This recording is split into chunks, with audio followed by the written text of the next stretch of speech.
Telugu cinema చరిత్రలో అందం, అభినయం, ఆత్మవిశ్వాసం అనే మూడు పదాలకు ఒకే పేరు ఉంటే అది వాణిశ్రీ. తన కళ్ళతో భావాలను పలికిస్తూ ప్రతి పాత్రలో సహజమైన నటనతో ప్రేక్షకుల హృదయాలను గెలుచుకున్న ఆమె 1970లలో తెలుగు చిత్రసీమను వేలిన అగ్రకథానాయిక. ఎన్టీఆర్, అక్కినేని నాగేశ్వరరావు, కృష్ణ, శోభన్ బాబు వంటి అగ్ర హీరోలతో ఎన్నో చిరస్మరణీయ చిత్రాల్లో నటించి తనకంటూ ప్రత్యేకమైన స్థానం సంపాదించుకున్నారు. రత్నకుమారిగా జన్మించి వాణిశ్రీగా కోట్లాది అభిమానుల గుండెల్లో చిరస్థాయిగా నిలిచిపోయిన ఆమె తెలుగు సినిమా చరిత్రలో ఎప్పటికీ వెలుగొందే మహానటి. వాణిశ్రీ గారు తెలుగు సినిమాలతో పాటు అనేక తమిళ, కన్నడ, మలయాళ సినిమాలలో కూడా నటించింది. మరపురాని కథ సినిమాతో చిత్రరంగ ప్రవేశం చేసిన వాణిశ్రీ గారు సుఖదుఖాలు సినిమాలో చెల్లెలి పాత్రతో మంచి పేరు తెచ్చుకుందండి. ఇది మల్లెల ఇది వెన్నెల మాసమని తొందరపడి ఒక కోయిల ముందే కోసింది చిందులు వేసింది. ఈ ప్రసిద్ధమైన పాటను వాణిశ్రీ గారి మీద చిత్రీకరించడం జరిగింది. ఆ తరువాత కథానాయికగా అనేక సినిమాలలో నటించి 1970వ దశకమంతా తెలుగు చిత్రరంగంలో అగ్రతారగా నిలిచింది. శ్రీదేవి, జయప్రదలు హీరోయిన్ గా తెరపైకి వచ్చే వరకు కూడా వాణిశ్రీనే అగ్రతారగా ఉంది. వాణిశ్రీ గారు 1948వ సంవత్సరం ఆగస్టు 3వ తారీఖున నెల్లూరు జిల్లాలో జన్మించారు. వాణిశ్రీ గారు నెల్లూరు ఉస్మాన్ సాహెబ్ పేట్లోని దుడ్డు సుబ్బరాఘవయ్య ప్రాథమిక పాఠశాలలో, తర్వాత నవాబుపేటలోని బీబీఎస్ ఉన్నత పాఠశాలలో 9వ తరగతి వరకు చదువుకుంది. తర్వాత ఆమె తల్లి కుటుంబ పరిస్థితుల దృష్ట్యా తన మకాం మద్రాసుకి మార్చింది. వాణిశ్రీ గారికి చిన్నతనం నుంచి బాగా చదువుకోవాలని కోరిక ఉండేది. అలాగే లలిత కళల పైన కూడా ఆసక్తి ఉండేది. మద్రాసుకు వెళ్లిన తర్వాత కూడా ఆమె ఆంధ్ర మహిళా సభలో చదువుకుంటూ కొంతకాలం వీణ మరియు నాట్యాన్ని నేర్చుకుంది. మెట్రికులేషన్ తో చదువుకోవడం నిలిపివేసి 3 ఏళ్ల పాటు భరతనాట్యం నేర్చుకుంది. ముందుగా టిఆర్ మాలవ్య దగ్గర నాట్యం నేర్చుకోవడం ప్రారంభించిన ఆమె తర్వాత వెంపటి చినసత్యం గారి దగ్గర సుదీర్ఘకాలం నాట్యాన్ని నేర్చుకున్నారు. వాణిశ్రీ గారు నటనపై ఆసక్తితో మొదట నాటకాల్లో ప్రవేశించారు. అప్పట్లో ప్రజాదరణ పొందిన నాటకమైన రక్త కన్నీరు నాటకంలో కథానాయకుడు భార్యగాను, చిల్లర కొట్టు చిట్టమ్మ నాటకంలో చిట్టమ్మగాను నటించి నాటక ప్రియుల అభిమానాన్ని పొందింది. చిట్టమ్మగా ఆమె నటనను చూసిన కన్నడ దర్శకుడు పూననూరు కృష్ణమూర్తి గారు తన చిత్రం వీర సంకల్పలో కథానాయికగా అవకాశం ఇచ్చాడు. ఈ సినిమా తర్వాత ఆమెకు గౌరీ ప్రొడక్షన్స్ అధినేత అయిన భావనారాయణ గారు, దర్శకుడు బి విఠలాచార్య గారు 3 సినిమాల్లో అవకాశాలు ఇచ్చారు. ఏవిఎం సంస్థ వారు కూడా కాంట్రాక్ట్ పద్ధతి కింద 2 సినిమాలను కుదుర్చుకున్నారు. తెలుగులో ఆమె సంభాషణలు పలికిన మొట్టమొదటి చిత్రం బంగారు తిమ్మరాజు. విఠలాచార్య గారి దర్శకత్వంలో వచ్చిన బంగారు తిమ్మరాజు, నవగ్రహ పూజ మహిమ సినిమాలు ఆమెను తెలుగు ప్రేక్షకులకు పరిచయం చేశాయి. కన్నడ, తమిళ సినిమాలలో కథానాయికగా నటించిన ఆమె తెలుగులో కథానాయికగా నటించడానికి ఓపికగా ఎదురు చూడవలసి వచ్చింది. అప్పటిదాకా ఆమె ఎక్కువగా హాస్య పాత్రల్లో నటించింది. మరికొన్ని సినిమాల్లో 2వ కథానాయికగా అవకాశాలు లభించాయి.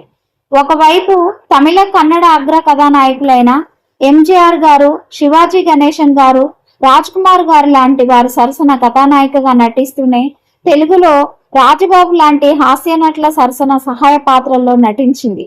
ఎన్టీఆర్ కథానాయకుడిగా నటించిన ఉమ్మడి కుటుంబం సినిమాలో అంతర్నాటకంగా వచ్చే సతీ సావిత్రి నాటకంలో ఆమె సావిత్రిగా కనిపిస్తుంది.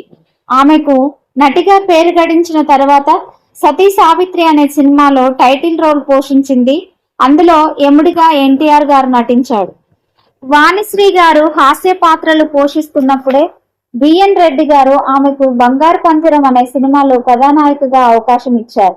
కానీ ఆ సినిమా కథను తయారు చేసుకోవడానికి బిఎన్ రెడ్డి గారికి సుమారు 3 ఏళ్లు సమయం పట్టింది. ఈ లోపుగా ఆమె ఇతర చిత్రాలలో కేవలం 7 సన్నివేశాలున్న పాత్రల్లో మాత్రమే నటించింది. తమ సినిమాల్లో కథానాయికగా ఎన్నికైన చిన్న వేషాలు ఎందుకు వేస్తున్నావంటూ బిఎన్ రెడ్డి గారు ఆమెను మందలించారు కూడా.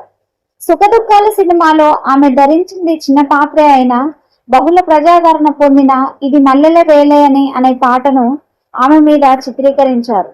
మరపురాని కథ కథానాయికగా తెలుగులో ఆమె తొలి చిత్రం. ఇందులో ఆ సినిమాకు మాతృక అయిన తమిళ సినిమాలో కథానాయిక పాత్ర పోషించిన సావిత్రి నటించాల్సి ఉండగా అదే సమయంలో ఆమె గర్భవతిగా ఉండడంతో అది సాధ్యపడలేదు. ఆ పాత్ర వాణిశ్రీ గారిని వరించింది. ఇందులో చంద్రమోహన్ కథానాయకుడిగా నటించాడు. ఈ సినిమా విజయవంతమై వాణిశ్రీ గారికి మంచి పేరు తీసుకువచ్చింది. మరపురాని కథ విజయవంతమైన తర్వాత అవకాశాలు రావడానికి చాలా కాలం పట్టింది. తర్వాత ఆమె ఆత్మీయులు అనే చిత్రంలో నటించింది. ఈ సినిమాలో అక్కినేని గారికి చెల్లెలుగా చేస్తావా లేక హీరోయిన్ గా చేస్తావా అని నిర్మాతలు అడిగినప్పుడు పాత్ర విస్తృతి లేకపోయినా హీరోయిన్ గా చేయడానికే ఒప్పుకుంది. ఈ సినిమా కూడా విజయవంతమైంది. నాది ఆడజన్మే సినిమాలో అవకాశం కోసం వెళ్ళినప్పుడు ఎస్వి రంగారావు ఈమెకు వాణిశ్రీ అనే పేరు పెట్టాడు. వాణిశ్రీ గారు తమ కెరీర్ లో దాదాపు 200 చిత్రాలలో నటించారు. అందులో ఎన్నో సూపర్ హిట్ సినిమాలు ఉన్నాయి. 1971 సంవత్సరంలో విడుదలైన ప్రేమ్ నగర్ సినిమా, ఇది ప్రఖ్యాత రచయిత్రి అయిన అరికెపూడి కౌసల్యాదేవి గారు రాసిన నవల ఆధారంగా ఈ సినిమా తెరకెక్కించబడింది. అత్యంత విజయవంతమైన తెలుగు నవల చిత్రాలలో ఇది ఒకటి.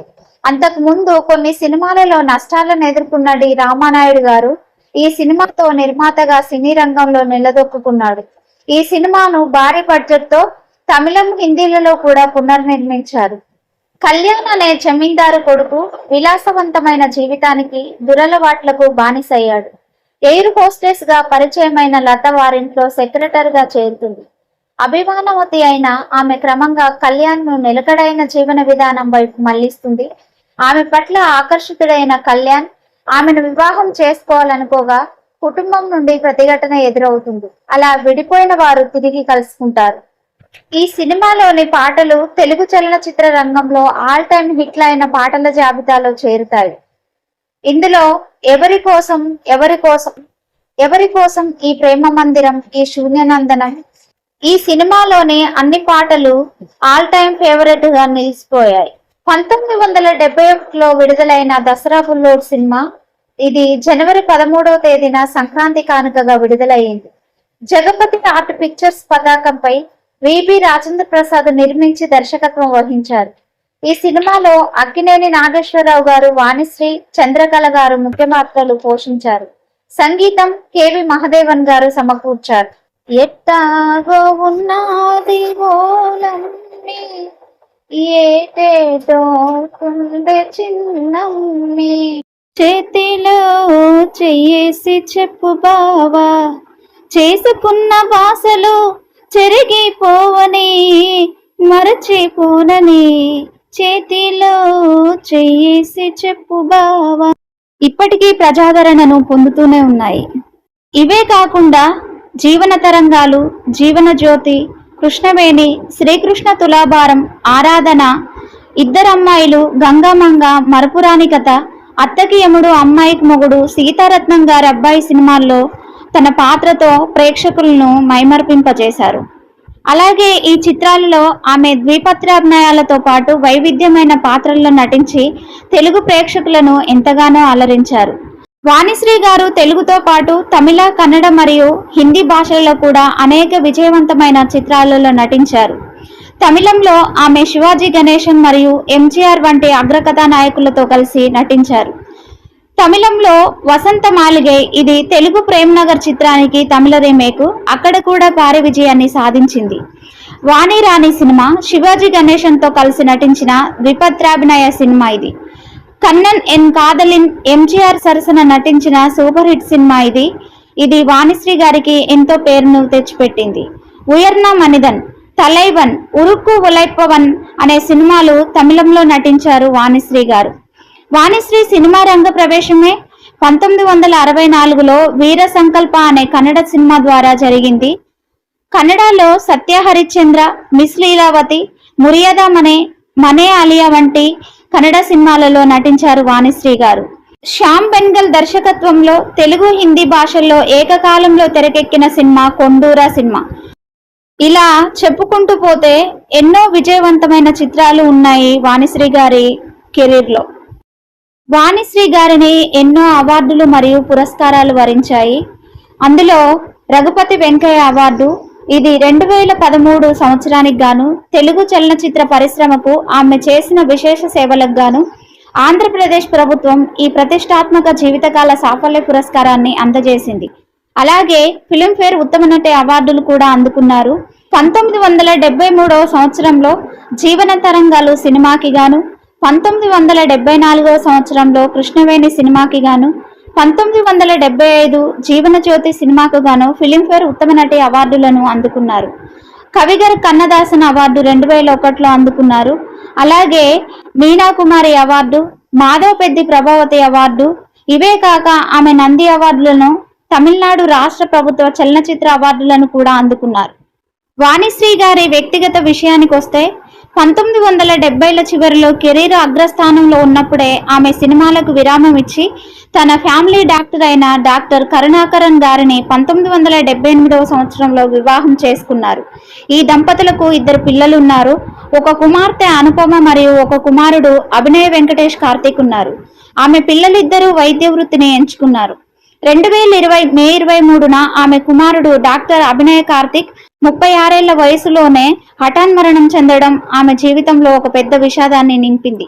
ఇదే మహానటి వాణిశ్రీ గారి జీవిత ప్రయాణం.